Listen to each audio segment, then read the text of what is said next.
This is my very small solar project, which is upgradable. Uh, I started off with a 50 watt panel, and you can see this is a 50 watt panel.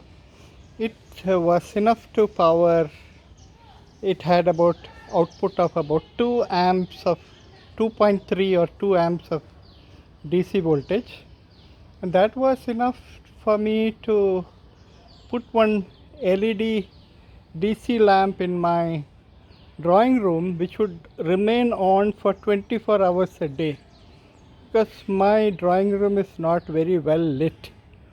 So especially in the mornings, and once the autumn or winter sets in, the day starts quite late, and the room becomes quite dark.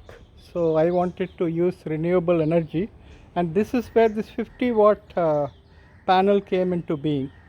So once the biggest problem was that this particular rooftop that I have is filled with trees.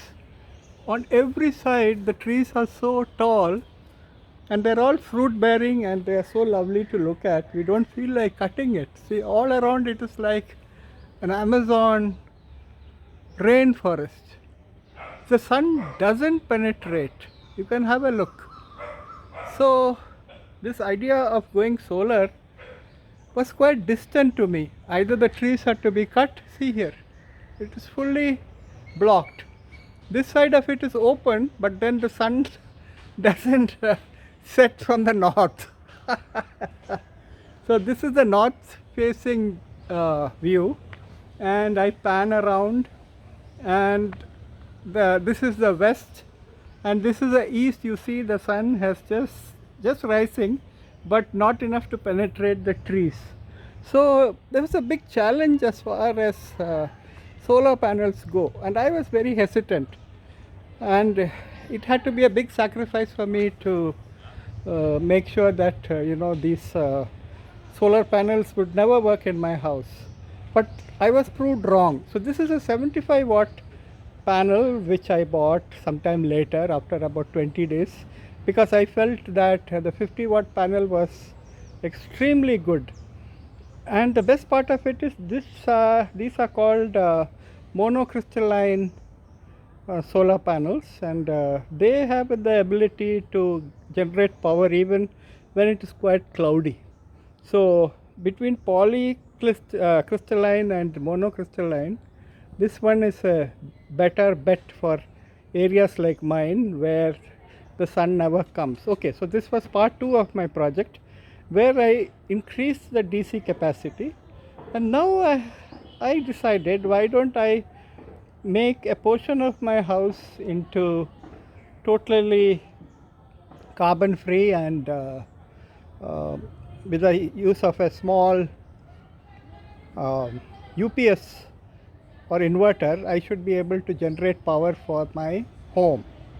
So thus came the need for a 180 watt panel. I'll just show you. My video is going to go all bad, but see, this is a 180 watt panel, and overall the cost has been very minimal.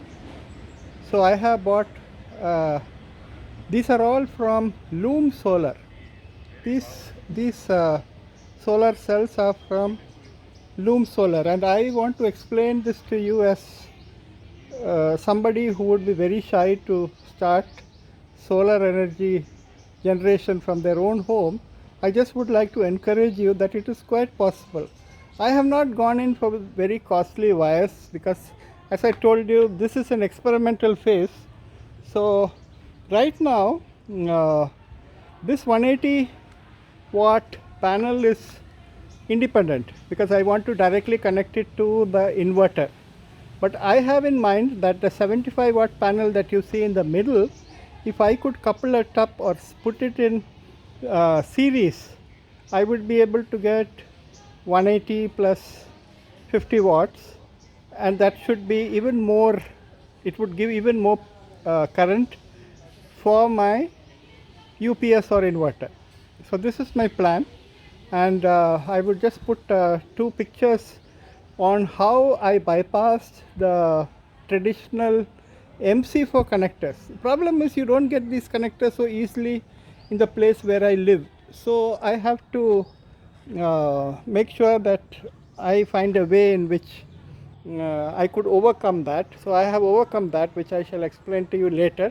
If I piece this two videos together, then perhaps I should be able to make a single video and show the world how my solar project is building up. This is George Marshall for the first part of my video.